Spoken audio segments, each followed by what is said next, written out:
에스테틱 가서 관리를 해도 잘 나아지지 않는다라고 하시는 분들 중에 혹시 이 경우 해당되는지 한번 봐주실래요? 생리하기 일주일 전부터 염증성, 화농성, 좁쌀여드름 많이 나시는 여러분들 있으시죠? 호르몬이 요동치는 걸 막을 수는 없는데 우리의 피부는 지키고 싶잖아요. 그렇다면 똑똑하게 내 몸에 맞게 스킨케어 해주면 좋겠죠? 안녕하세요 여러분, 주연입니다. 제 영상은 유독 좁쌀여드름이나 트러블성 피부로 고생하신 분들이 많이 봐주셨는데요. 그건 바로 제가 좁쌀여드름으로 몇 년간 고생한 경험이 있기 때문이지 않겠습니까? 그런 저의 경험을 살려서 오늘도 꿀팁 하나 알려드리려고 카메라를 켰어요. 여러분, 아무리 좋은 화장품 쓰고 에스테틱 가서 관리를 해도 잘 나아지지 않는다라고 하시는 분들 중에 혹시 이 경우 해당되는지 한번 봐주실래요? 첫 번째, 내가 지금 피임약을 복용하고 있다. 두 번째, 내 생리 주기가 매우 불규칙한 편이다. 세 번째, 피임 기구를 착용하고 있다. 혹시 이 세 가지 중 하나에 해당되신다면 여러분들의 피부 트러블이 여러분들의 피부 문제가 아니라 호르몬 문제 때문일 수도 있다라는 점을 오늘 말씀드리려고 합니다. 제 영상 중에 정말 조회수가 많이 나온 좁쌀여드름 영상이 있었는데요. 이 영상에서 제가 말씀드렸던 게 저는 원래 피부 트러블을 달고 살던 피부가 아니었고 성인이 돼서도 계속 깨끗한 피부를 유지했었는데 어느 순간 갑자기 좁쌀여드름이 생기기 시작하더니 2, 3년간 끊이지 않고 계속됐다 라고 말씀을 드렸던 적이 있었는데요. 제가 이 좁쌀여드름 관리를 하면서 깨달은 것이 있다면 바로 제 좁쌀여드름의 원인이 미레나 때문일 수도 있다라는 거였어요. 저 같은 경우에는 자궁벽이 비정상적으로 두꺼워지는 증상이 있어서 의사 선생님과의 상담을 통해서 미레나 시술을 하게 됐는데요. 지금 생각해보니까 미레나를 시술한 그 시기와 제 좁쌀여드름이 시작된 시기가 이상하게 맞물리더라고요. 그때는 사실 알지 못했어요. 그리고 미레나를 뺄 때까지만 해도 저는 이게 좁쌀여드름의 원인이라고 생각하지 않았었거든요. 이 미레나를 착용하면서 좁쌀여드름이 계속 퍼지면서 저는 이것저것 방법도 시도해보고 여러 가지 화장품, 민간요법, 식단까지 제가 안 해본 게 없었는데요. 그러다가 2년 반 정도 지나고 나서 에스테틱을 다니게 됩니다. 이 에스테틱에서 압출을 시작하고 순한 진정 관리를 홈케어를 하기 시작하면서 매우 눈에 띄게 줄어들었었는데요. 그러다가 제가 이걸 알게 됩니다. 미레나의 꽤 흔한 부작용 중 하나가 바로 피부 트러블이더라고요. 실제로 미레나를 끼고 나서 피부 트러블이 심해지고 염증성 여드름이라던가 좁쌀여드름이 갑자기 난다라고 하는 후기를 제가 꽤 봤어요. 미레나라는 시술 자체가 호르몬을 건드리는 시술이기 때문이었어요. 하지만 저는 제 자궁의 건강이 더 중요했기 때문에 미레나를 빼지 않은 채로 계속해서 홈케어를 했었고 초반에 비해 좁쌀여드름이 굉장히 줄어든 상태였기 때문에 나름 제 피부에 만족을 하면서 살고 있었습니다. 그러다 이제 제가 미레나를 제거하게 되는데요. 제가 미레나를 제거하고 나서부터 확 느낀 게 피부에 좁쌀여드름이 안 나는 거예요. 아예 안 나는 거예요.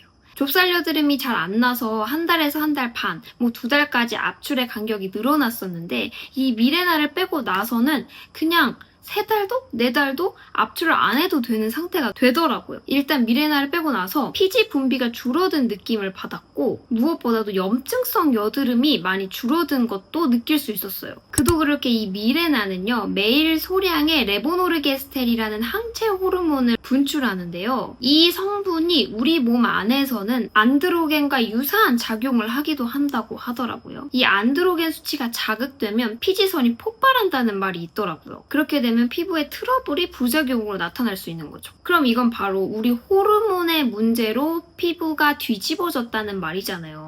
이 미레나뿐만이 아니고요. 경구 피임약 중에서도 호르몬에 따라 오히려 여드름을 유발하는 성분이 있을 수 있고 생리가 불규칙하신 분들도 호르몬이 불안정한 상태이기 때문에 피지 분비 또한 불안해질 수 있다는 사실. 그래서 여러분들의 피부가 뭘 해도 좋아지지 않는다면 이 호르몬의 문제 때문은 아닐까 생각해 보셔야 됩니다. 그럼 이렇게 호르몬이 유동치는데 어떻게 피부 관리를 해야 하나요? 어떤 걸 발라도 소용이 없다면 저는 그냥 이대로 살아야 되나요? 생각하실 수도 있겠는데요. 그럼 여러분, 우린 지금부터 어떻게 해야 되냐? 이 호르몬에 맞게 피부 관리를 해주셔야 됩니다. 첫 번째, 배란기 직후. 이 배란기 직후 때는요, 피지선이 굉장히 활발해지는 때예요. 피지가 폭발하는 시기고 에스트로겐이 점점 떨어지고 프로게스테론의 수치가 올라가는 때거든요. 이때가 바로 미레나를 착용했을 때와 가장 유사한 상태입니다. 즉, 피부 트러블이 굉장히 쉽게 날 수 있다. 생리하기 일주일 전부터 염증성, 화농성, 좁쌀여드를 많이 나시는 여러분들이 있으시죠? 바로 이 시기 때 그런다는 건데요. 이때는 과한 영양을 중지하고 산뜻하고 가볍게 스킨케어 해주셔야 돼요. 그리고 각질이 쌓여있는 경우에는 바로 화농성이나 염증성, 좁쌀로 변할 수가 있으니까 각질 제거를 해주시면 좋은데요. 이 각질 제거도 과하게 하지 않고 순하게 가벼운 각질 제거를 해주시면 좋겠습니다. 그리고 이 시기에는 기름진 음식도 피해주셔야 돼요. 기름진 음식이 생각보다 피부 트러블을 유발하는 경우가 굉장히 많거든요.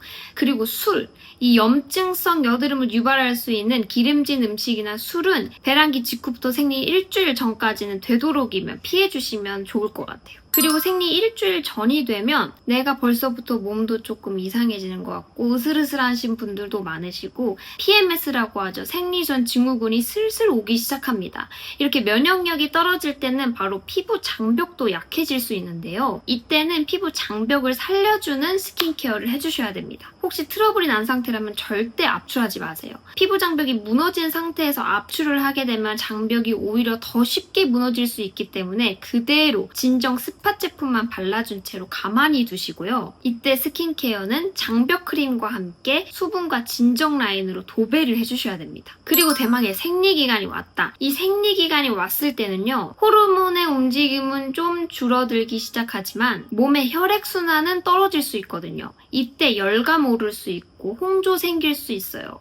이럴 때는 열감을 낮춰주는 아이스팩이라던가 마스크팩, 쿨링 알로에 겔팩 이런 거 해주시면 좋고 그리고 앞서 무너졌던 장벽을 회복하기 위해서 세라마이드라던가 판테놀이 들어간 장벽 크림, 재생 크림 발라주시면 좋을 것 같아요. 호르몬이 요동치는 걸 막을 수는 없는데 우리의 피부는 지키고 싶잖아요. 그렇다면 똑똑하게 내 몸에 맞게 스킨케어 해주면 좋겠죠? 아무래도 미레나나 피임약 같은 경우에도 우리가 다 이유가 있어서 시술하고 먹는 거잖아요. 피부 때문에 미레나를 제거하고 피임약을 중단할 수 없는 상태라면 피부 트러블이 너무 심하다 생각되면 의사 선생님과 상담을 해서 조절할 수 있는 부분은 조절하고 그게 안 된다면 압출과 제가 말해드린 이 주기에 따른 진정 홈케어로 영리하게 관리하셨으면 좋겠습니다. 그래서 그런가 저도 좁쌀이 폭발했을 때 압출 플러스 피지 분비가 활발해지지 않도록 수분을 계속 넣어준 홈케어가 이 미레나를 했을 때 피지선을 좀 진정시키고 수분을 많이 넣어서 피지가 잘 분배되지 않도록 하는 데에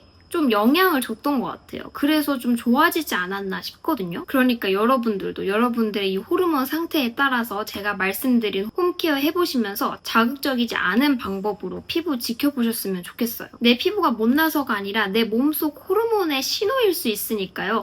여러분들 오늘 이 영상에 해당되시는 분들이라면 이 스킨케어 방법 따라해보시면서 꼭 나아지셨으면 좋겠습니다. 혹시 저에게 물어보고 싶으신 거 있으시면 댓글로 남겨주시면 제가 전문가는 아니지만 제 경험을 살려서 최대한 답변을 드리도록 하겠습니다.